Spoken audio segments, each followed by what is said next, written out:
You do not. Okay? So will to say you're gonna consider them is wrong. You're an educator. They're a medical professional. Two different things.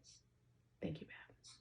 So I'm not trying to be picky, but there's nothing that infuriates me more for a school district to act like a doctor's, and I want to tell you, doctors don't trust what goes on lately because they do what they do because they're medically certified. You all are not. So what they're saying is for the best welfare of these kids. And it is not to be considered. It is the law, the rule. Okay. So the IEP team will Thank utilize you, Pat. First off, thank you, Pat, because this is what I've been battling for 10 years. And they always say that the doctors don't matter. So thank you very much, Pat. I know. I'm not saying that the doctor doesn't matter. I'm saying we will definitely utilize those reports. Yeah, and I also want to make this comment. I don't think you guys have any idea, and I may be wrong, and you can correct me, and I don't mean this as a criticism, but what a parent has to go through to get certification that their child is disabled through the state. All the tests that they go through, all the questionnaires, all the work that they have to go through. And then to have to come to a school district and fight again, that is not fair. When there are laws that say my child, no matter what is going on, has the right, and it's the law for a fair and appropriate education. A parent that is in this condition has already fought and fought and fought to get what they need and proved what they need from the state of Minnesota, from the counties that say this child is disabled and this child needs this, and this. And for a school system to think otherwise and to think they have a say is wrong in the medical piece. Pat, and Nicole, we don't doubt. We don't doubt. Don't you dare say that. I have proof Waconia called the sheriff on me. Stop. Nicole. Wait, Nicole. I'm sorry. 1 second. Let her finish. That's okay. Wait. Just wait and let her finish. You're okay. Go ahead.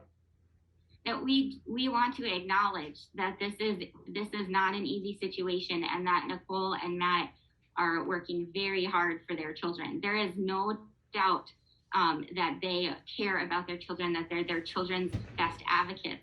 And we've partnered very successfully with Matt and Nicole in the past. No, you haven't. No. There is no doubt that children have needs. No, you did not partner. I sat across a table with Dr. Devon Husky and I said, he needs a para. And you guys said, we'll look into it. Every IEP, I said he needs a para. And you have called parent crisis on me. I have documentation on it. When Dominic was in trouble in 8th grade, I asked the 8th grade special ed. He called the crisis parent on me. You have not worked successfully in the past, and I have emails showing it, so I will not say we worked successfully in the past. Do not ever say that. I have given up. I have sent Devon emails, and to the point that it was just easier for me to pay out of my pocket than to keep fighting you. The only reason I am fighting you now and being called the blue-haired crazy lady and watching my business signs being torn down is because now my children's life and death depends on it. My son has a spinal deformity that he did not have 18 months ago because he is not allowed to walk around much around outside of our house or other places. No, we have never worked successfully. You guys called my son Dominic intellectually challenged and told him he had less IQ. He went to Holy Family. They gave him the enlarged print and the time that he needed. He was a 96 percentile IQ. You have never worked. I have given up and signed. I have given up and just let the things go. I have walked into the meeting saying, I know you guys are going to do nothing, but this is what I want. So don't you ever say we have collaboratively or successfully worked together. You have bullied me to say, okay, and I'm not doing it now. Stop that now. Let's stop that now and start over, knowing that there have been grievances on the past and that we need to fix this so that these kids can grow up and get the education they need. Let's start now so that they can get in school. get these evaluations done, get these health plans done. I'm not really sure, that really blows my mind that you have not had health plans in place by now. Every year they should have an updated health plan. I want to clarify that Vinny and Luca have health plans. Okay. Vinny just qualified. Vinny's health plan does not state what his seizures look like or have trained paras specifically.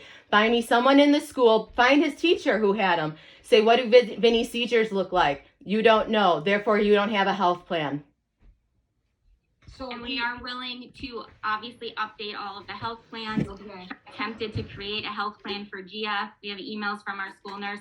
I am going to say though, we've been meeting for about an hour and I don't feel that there has been much progress made. And I think it's probably necessary to end this meeting and we can reschedule at another time. No, we can reschedule with an IEE.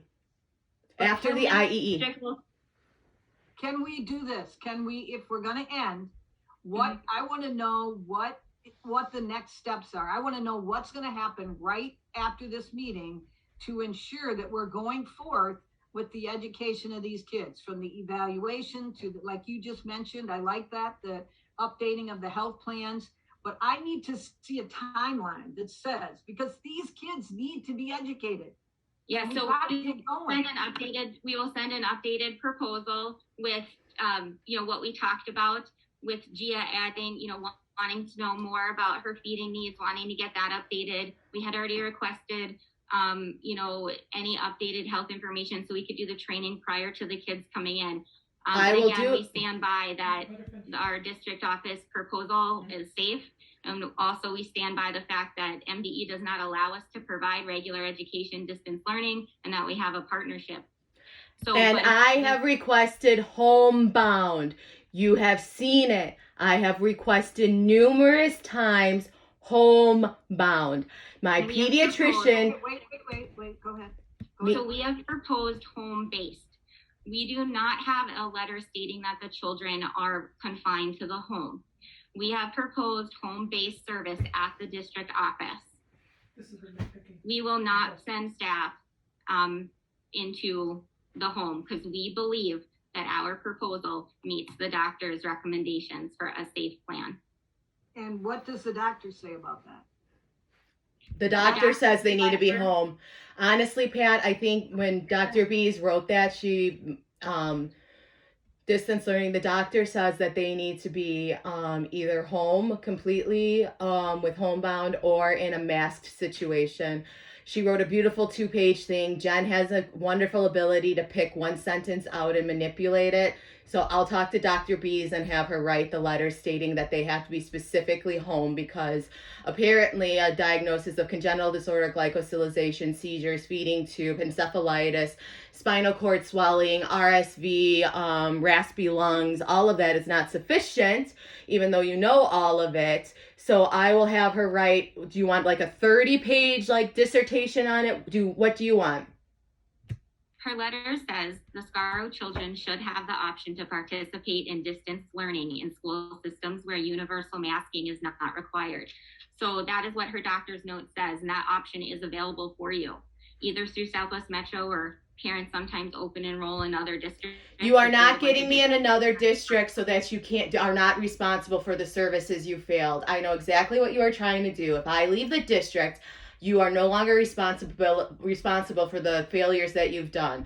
So if I open enroll, you will not be responsible for them. If I go to Southwest Metro, my kids do not do well online, as can be seen last year. Look at their seesaw attendance. It is 2 parents and PCAs that I can't pay during school hours teaching 4 kids online. That is not happening. Not only that, mom and dad. Can you provide home-based or homebound? We will not provide homebound services. We believe that our proposal meets the requirements set out in the doctor's letter. We have nothing that says that they are confined to their home. It sounds like, there's still community activities happening, and that is totally fine. That is not a judgment, but they are not confined to the home. Excuse me. Are you saying you are watching what we're doing? So community activities?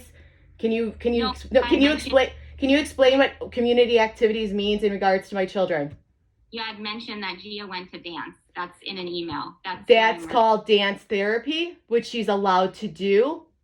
So, it was a therapeutic activity. Thank you for clarifying that.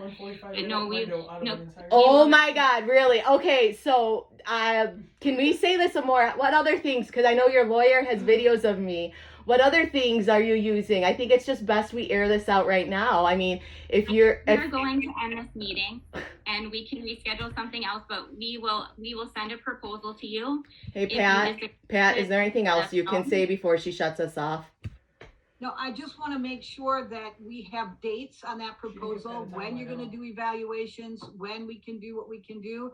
I really think we're going to get a letter that says that homebound works for them better than the distance learning that you propose. But I think that we need dates and commitments that are saying, here's what we want to do and here's how we want to help. Yeah, so we will provide that, but we are well over our allotted time. We're going to end now. We will follow up with proposals and a timeline for you. All right, that's good. Pat, make sure I'm copied on that, Nicole. Yep. Pat, do you have a minute to talk afterwards? Because I have to come up with a strategic plan. Yeah, just call me. Perfect. Thank you. Yeah, I don't want them recording you guys. Close computer. That is absolutely ridiculous.